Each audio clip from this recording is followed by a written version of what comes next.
ఈ రెండిట్లో ఎక్కడా కూడా లెక్క సరిపోవట్లేదు అనేది ఆయన లెక్కలతో సహా వివరిస్తున్నారు. నిజంగా ఇది ఫేక్ రిపోర్టా అసలు ఏం నడుస్తుంది కులగణన? ఇది మాత్రం తప్పుల తడక రిపోర్ట్. మా ఇంటికి కూడా స్టిక్కర్ వేసి వస్తే నేను స్టిక్కర్ మాట ఎక్కడ మా ఇంట్లో పెళ్ళి ఉంది అక్కడ ఎదురుగా అక్కడ దానికి వేసుకోమని చెప్పిన వేసుకున్నారు. మేమేం తీసేయలేదు కానీ మళ్ళీ రాలే వాళ్ళు ఇక పెళ్ళి అయిపోయిందా లేదు ఇక రాలేదు. అదే కాకుండా ఇప్పుడు సరే ఇండివిజువల్ కేసే కాదు, ఇప్పుడు ఎస్సీలు క్రిస్టియన్ మతం పుచ్చుకుంటే బీసీసీ కిందికి వస్తారు. మన రాష్ట్రంలో ఉన్న క్రిస్టియన్స్లో దాదాపు 50% అరౌండ్ ఎస్సీలే కన్వర్ట్ అయిన వాళ్ళు. మరి బీసీలలో క్రిస్టియన్స్ ఉన్నారనే చెప్పట్లేదు రిపోర్టు. అసలు క్రిస్టియన్స్ ఏ కేటగిరీలో ఉండలేదు రిపోర్టు. మన రాష్ట్రంలో క్రిస్టియన్స్ లేరా అదన్నా చెప్పాలి కదా. ఆ రిపోర్ట్లో క్రిస్టియన్స్ ఎంతమంది, ఇప్పుడు బీసీల గురించే వచ్చింది అనుకుందాం, మిగతా ఓసీ విషయం ఎవరు చెప్పకపోయినా మరి converted SC Christian converted SC BC అవుతాడు కదా. బీసీలో క్రిస్టియన్స్ ముస్లిమ్స్ ఎంతని చెప్పినావు, హిందువులు ఎంతని చెప్పినావు, మరి క్రిస్టియన్స్ ఎంత ఉన్నారు కదా, మరి రిపోర్ట్లు ఎందుకు లేరు?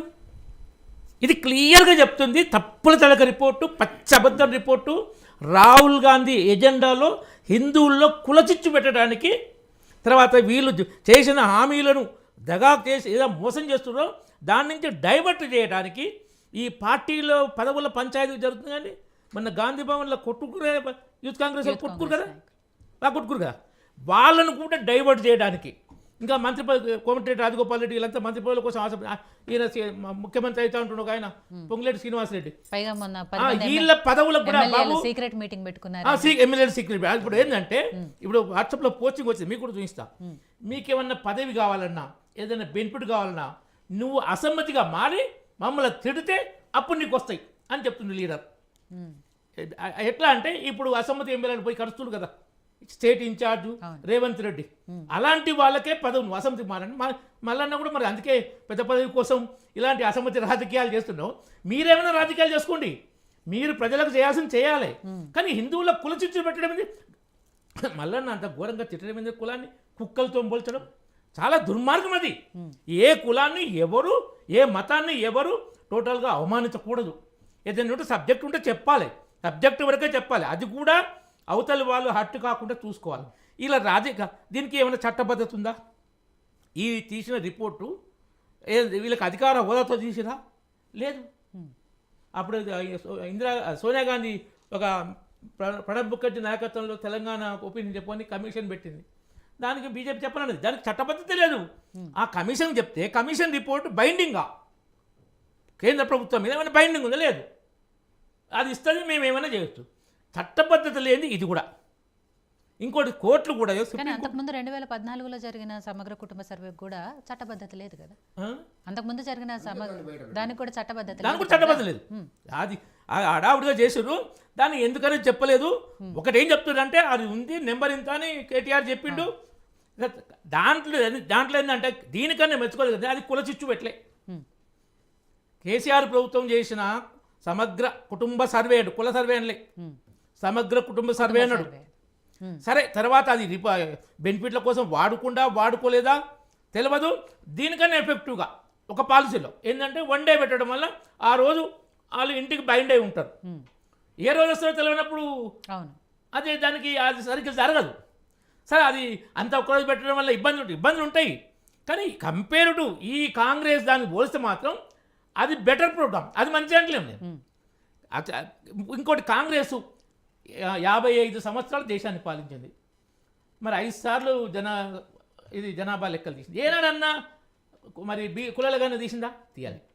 పోనీ 55 ఏళ్ళు పాలించింది, ఏనాడన్నా బీసీని ముఖ్యమంత్రి చేసిందా, ప్రధానమంత్రి చేసిందా, రాష్ట్రపతిని చేసిందా, రాష్ట్ర ముఖ్యమంత్రిని చేసిందా? ఇప్పుడు ముఖ్యమంత్రి బీసీలకు మంత్రివర్గంలో మంచిగా ఉండదా పాత్ర? మొన్నటి లిస్టులో ఎమ్మెల్యే లిస్టులో బీసీలు 23/4 ఇచ్చిండ్రు, 119లో 20%, 50% బీసీలు 20. బీసీల కాంగ్రెస్ చరిత్రలో ఎన్నడన్నా న్యాయం చేసిందా? మండల్ కమిషన్ పెట్టింది ఎవరు? జనతా పార్టీ, జనసంఘ్ 193 సభ్యులు Jan Sangh. Mandal commission report implement చేసిన ఎవరు? VP Singh, BJP support. Congress బీసీలకి ఏమైనా చేసిందా? బీసీలను వాడుకోవడం తప్ప. తీర్మానం వలన కూడా పెద్ద డ్రామా ఏమంటున్నట్టే, ఈ బీసీ కులగణన దాని వెనుక జానారెడ్డి ఉండట, మీకు వీడియో వినిపిస్తా. అవును చెప్పారండి. మరి జానారెడ్డి పోస్ట్ ఏంటిది ఇప్పుడు? కనీసం ఎమ్మెల్యే కాదు జానారెడ్డి, కనీసం ఎమ్మెల్యే కాదు. పార్టీలో కూడా రేవంత్ రెడ్డి ఎజెండాలో రాహుల్ గాంధీ చెప్పినట్టు రేవంత్ రెడ్డి తీన్మార్ మల్లన్న కలిసి హిందువుల్లో కులచిచ్చు చేయడం కోసం, రేపడం కోసం. ఇంకొకటి టీఆర్ఎస్ కూడా ఇంకో విషయం తప్పు చేసి చెప్తా. గత జిహెచ్ఎంసీ ఎన్నికల ముందు ఏం చేసిన, ముస్లింలను బీసీలో కలిపారు. జిహెచ్ఎంసీ ఎన్నికల ముందు కలిపి ముస్లింలకి అయితే సీట్లు ఇస్తారు. ఈ లోకల్ బాడీ ఎన్నికల్లో బీసీలు అంటే సబ్ కేటగిరీ ఉండదు, ఏబిసిడి కింద ఉండదు, ఎవరైనా పోటీ చేయొచ్చు. ఇప్పుడు ఒక మన జిహెచ్ఎంసీలో 50 స్థానాలు బీసీలకు కేటాయించకపోని 50 స్థానాల్లో ముస్లింలే పోటీ చేసి గెలవచ్చు. వీళ్ళని ఆపాలన లేదు. సో ముస్లింల కోసం, ముస్లింల అపీజ్మెంట్ కోసం, లోకల్ బాడీస్లో ముస్లింల ప్రాబల్యాన్ని పెంచడం కోసం ఈ కులగన్న పేరు మీద ముస్లింలు అందరూ కలిపి బీసీలో ఇంతకుముందు కేసీఆర్ చేసిండు, ఇప్పుడు రేవంత్ రెడ్డి చేసిండు. వీళ్ళంతా హిందువులను ముంచడం కోసం, ముస్లింలను ఎత్తుకోవడం కోసం, హిందువుల చుచ్చుపెట్టడం కోసం ఈ కులగణలు, లోకల్ బాడీ ఎలక్షన్ల రిజర్వేషన్ రాజ్యాంగ విరుద్ధం, మతపరమైన రిజర్వేషన్లు. నిన్న పాయల్ శంకర్ గారు కూడా అదే మాట్లాడారు కదా, అసలు హిందూ బీసీలేంది, ముస్లిం బీసీ, మరి క్రిస్టియన్ బీసీలేరి, క్రిస్టియన్లు కానీ లేదా క్రిస్టియన్ పాపులేషన్ ఉన్నారు. పచ్చ రిపోర్టే దగ, వాళ్ళ ఇంటెన్షనే కుట్ర. వాళ్ళు బీసీలకు న్యాయం చేయరు. తర్వాత కేవలం మతపరమైన ఒక వర్గం కొమ్ము గాయడం కోసం హిందువుల్లో చిచ్చుపెట్టి వాళ్ళు చేసిన హామీలను నుంచి ప్రజలు దగా చేసారో దాని నుంచి దృష్టి మరల్చడం, కాంగ్రెస్ పార్టీలో ఉన్న కొట్లాటలను నుంచి తప్పించుకోవడం కోసం ఈ ఎప్పటికప్పుడు కొత్త జిత్తులు రేవంతులు చేస్తున్నారు. ఇప్పుడు ఆ కులగణన కూడా అందులో ఒక భాగమే. లోకల్ సర్పంచులు 1 year అయిపోయిన పీరియడ్ ఇది. ఇంకా మళ్ళీ ఏమన్నా తప్పుడు సార్ కానీ కోట్ల కేసేస్తే మళ్ళీ వాయిదా వేయచ్చు. ఇవన్నీ ఎన్ని రకాల కుట్రలు అంటే అన్ని రకాల కుట్రలు చేసి ప్రజలను మిస్గైడ్ చేస్తుండు. వీడు తీర్మానం వల్ల అంత ఘోరంగా మనం సస్పెండ్ చేసిరా.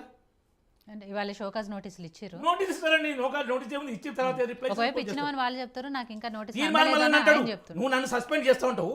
మరి రాహుల్ గాంధీ మన్మోహన్ సింగ్ ప్రైమ్ మినిస్టర్ చేసిన ఆర్డినెన్స్ చింపేచుడు, సస్పెండ్ చేసిన రాహుల్ గాంధీ నన్ను ఏం చేస్తారంటాడు. ఆ కాంగ్రెస్ పార్టీ విధానమే అది. ప్రధానమంత్రి మన్మోహన్ సింగ్ క్యాబినెట్ చేసిన తీర్మానాన్ని పబ్లిక్లో చింపిండు రాహుల్ గాంధీ. అలాంటి పార్టీ పుట్టినప్పుడు తీర్మానం వల్ల కూడా అదే పనిచేస్తారు. తప్పేమున్నారు. ఆ కాంగ్రెస్ ఆచారం, కాంగ్రెస్ సంస్కృతి అది. కాబట్టి అలాంటి కాంగ్రెస్ కొట్లాటలు ప్రజా జీవితాన్ని, హిందువుల ఏకతను చాలా ఘోరంగా దెబ్బతిస్తుంది. దుర్మార్గం చర్య. దేశవ్యాప్తంగా కాంగ్రెస్ హిందూ వ్యతిరేకత బయటకు వస్తుంది. ఈ తెలంగాణ కాంగ్రెస్ చేసిన కూడా అదే దుర్మార్గం చర్య తెలంగాణ ప్రజలు కూడా తిప్పికొడతారు. పశుపతి గారు, సరే పార్టీల పరంగా వాళ్ళు కులగణన గురించి ఏది మాట్లాడినా వాళ్ళ పార్టీ వర్షన్ వాళ్ళు మాట్లాడారు. బట్ యాజ్ అనలిస్ట్ మీకేమనిపిస్తుంది? కులగణన సర్వే నిజంగా సమగ్రంగా జరిగిందనుకోవాలా, నిజాయితీగా జరిగిందనుకోవాలా, లేదా ఆదరాబాదరాగా ఏదో కంప్లీట్ చేసామన్నట్టుగా ప్రభుత్వం చేతులు దులిపేసుకుందా? ఎందుకంటే తీర్మార్ మల్లన్న సొంత పార్టీలోనే ఉన్నాడు కాబట్టి ఆయన వ్యతిరేకిస్తున్నది ఒకటి, అండ్ అన్ని పార్టీలు కూడా ఈ సర్వే తప్పు అని లెక్కల ప్రకారం చెప్తున్నారు కాబట్టి దీన్ని ఎంతవరకు నమ్మొచ్చు అనేది.